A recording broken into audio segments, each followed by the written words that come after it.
Hello po, magandang araw po sa inyong lahat. Ngayong araw na ito ay mayroon pong ipapakitang recipe sa inyo si Mama Yeps. Hello po Mama Yeps, ano po ang ipapakita mo ngayong araw na recipe? Hello po sa inyong lahat. Ngayong araw na to ay gagawa po tayo ng pangmeryenda na gawa po sa kamuting kahoy. So ito na po yung ating mga ingredients. Meron po tayong grated cassava or yung kinayod na kamuting kahoy. Tapos gagamit po tayo ng makapuno string, or kung wala po kayo nito, pwede rin po yung buko. Tapos maglalagay po tayo nitong mga 2 tablespoon ng margarine at saka dahon ng saging. So yan lang po lahat yung ating mga ingredients na gagamitin. Ngayon po ay simulan na po natin gawin yung ating tamping na kamuting kahoy. So ito ay nakayod na po natin itong ating balanghoy. Pagkatapos ko po itong nakayod ay hindi ko na po siya piniga or tinanggal yung kanyang katas. Pero pwede nyo po siyang pigaan, basta wag lang po masyadong dry. Ngayon ay pwede na nating ilagay yung ating makapuno string. Ito lang po yung ginamit ko kasi wala po kaming mabilhan na fresh na buko. Pero mas masarap po sana pagka fresh na buko po yung ating gagamitin. Ito kasi ay ano na siya, yung may timpla na, matamis na siya. So hindi na po natin kailangan pang maglagay pa ng asukal. Pero kung pure na buko po talaga yung gagamitin nyo, magdagdag po kayo ng asukal para tumamis. Lalagyan na po natin itong ating natunaw na margarine. Pero kahit walang margarine po ay okay lang. Ito ay optional lang kung gusto nyong lagyan. Yan, paghalu-haluin muna natin.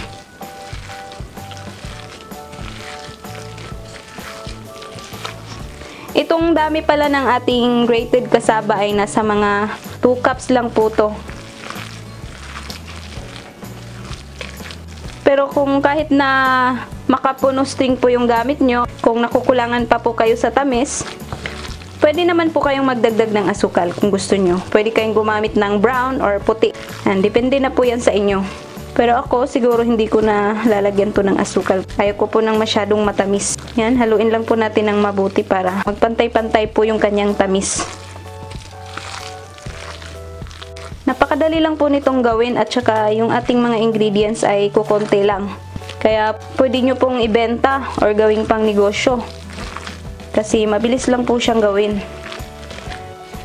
Pagkatapos po nating nahalo ng mabuti ay ihanda na po natin yung ating dahon ng saging.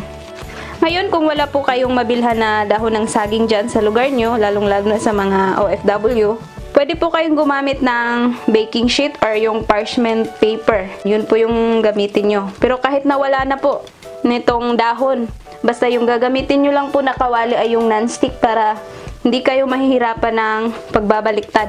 Ngayon po ay ihanda na po natin yung ating dahon ng saging. So, ngayon, kukuha na po tayo dito sa ating cassava mixture. Yan, tapos ilagay natin dito sa ating dahon. Tapos, ipa-flatten po natin siya. Huwag nyo lang pong masyadong kapalan para mabilis lang po natin siyang maluto. Kasi pagka sobrang kapal, matagal po siyang maluluto. Yan, kahit hindi po siya bilog na bilog, okay lang, basta ma-flatten lang po natin ng mabuti.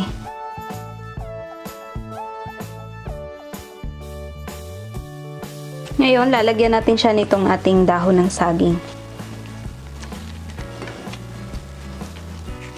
Yan, idiin lang po natin para ma-flat siya.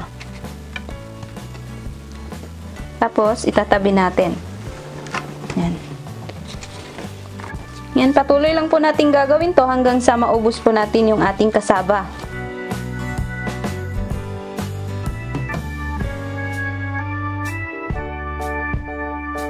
Mas masarap po kasi siya pagka gumamit tayo ng dahon dahil kapag na isa lang na po natin to sa ating kawali ay babango po siya yung amoy ng dahon. Ito kasi ay ano lang siya, hindi siya kaagad nasusunog pagka may dahon. Yan, kahit hindi magkapareho yung laki ng dahon, okay lang.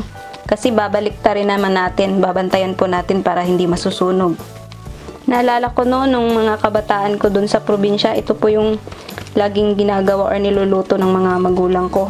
Pero noon yung ginagamit namin ay yung landang or yung galing sa puno ng buli. Yun po yung ginagamit namin doon. Masarap din po yun. Yun po yung ginagawa naming tamping noon. Sobrang sarap po nun, kaya lang matrabaho po yun.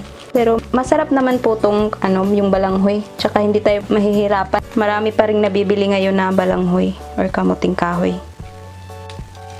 Ito na po lahat yung ating nagawa na ating tamping. Natapos ko na po siyang nahulma dito sa ating dahon. So ngayon ay simulan na po natin tong lutuin. Ayan po, papainitin lang po natin yung ating kawali. Yan, hintayin lang po natin na talagang uminit. Yan, pagka mainit na, ay pwede na po nating ilagay itong ating nahulma na tamping. Hihinaan lang po natin yung apoy para hindi siya masusunog kaagad. Hihintayin po natin na mag golden brown po yung ilalim, tsaka natin po siya babaliktarin. Mapapansin naman po natin yan pagka medyo luto na po siya. Yan, babantayan lang po natin para hindi siya masusunog. I-check po natin yung ilalim. Pero hindi pa po yan. Medyo mga ilang minuto pa kasi puting-puti pa yung ating kasaba. Pagka malapit na po yung maluto, medyo mag-iba po yung kulay niyan. Parang siya yung translucent. Hindi na siya puti pagka luto na. Pero pwede nyo na rin po siyang baliktarin. Babaliktarin nyo lang po para hindi masusunog. Tapos mamaya, pagka medyo luto po yung ilalim, babaliktarin naman natin. Hanggang sa maging golden brown po yung kanyang magkabilang sides.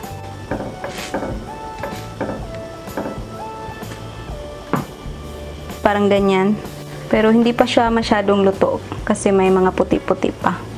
And gusto natin yan na mag-golden brown po para mas lalong sasarap or yung mabango po siya. Sobrang sarap po nito. Pwede nyo pong gawing pang-agahan or pang-merienda sa hapon. Tsaka masarap po tong pang-partner ng kape. Noon, ito lang po yung kinakain ko pagka umaga. Tapos, pinapartner ko siya sa kape. Ayun, sob na po ako dun. Nabubusog na po ako.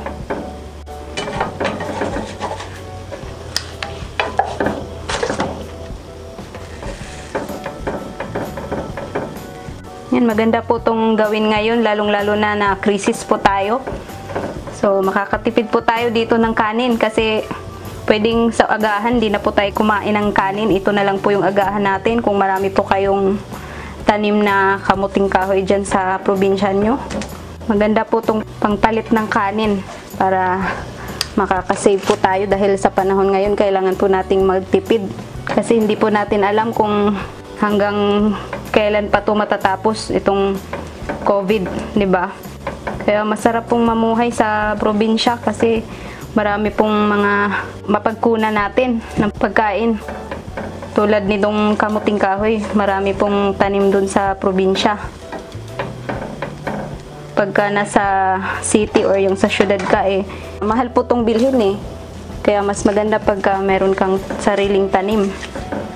Tapos marami ka pang magagawang ibang luto nito kung gustuhin mo. Tsaka isa pa, healthy din po.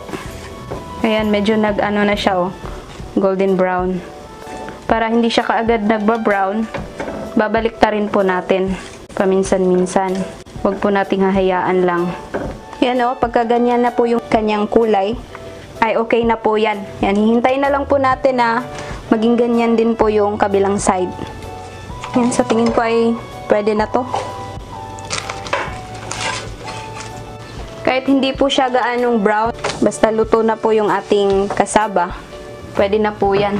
Pero depende naman po sa inyo kung gusto nyo po talaga na mag-brown siya.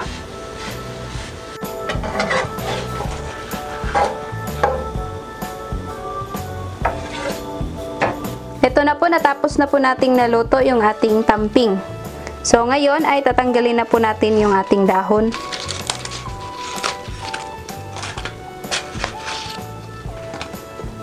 Yan, maganda po na nilagyan natin ng konting margarine or yung star margarine para pag tinanggal natin yung dahon ay mabilis na lang po, hindi na siya didikit.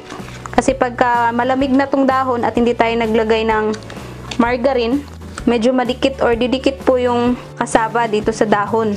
Yan ang bilis lang po niyang matanggal. Ito na po yung ating tamping na kamuting kahoy. Yan, ipapakita ko po sa inyo yung kanyang texture. Yan. Yan, sobrang sarap po nito. Ito na po ang ating finished product ng tamping na niluto ni Mama Yeps. Napakasarap po niya. Sana ay subukan nyo ang recipe nito. Sana mag-like, mag-subscribe, at mag-share po kayo. Maraming salamat po sa inyong panunood. Ito po ang inyong Ate Mayang na nagsasabing, mabuhay!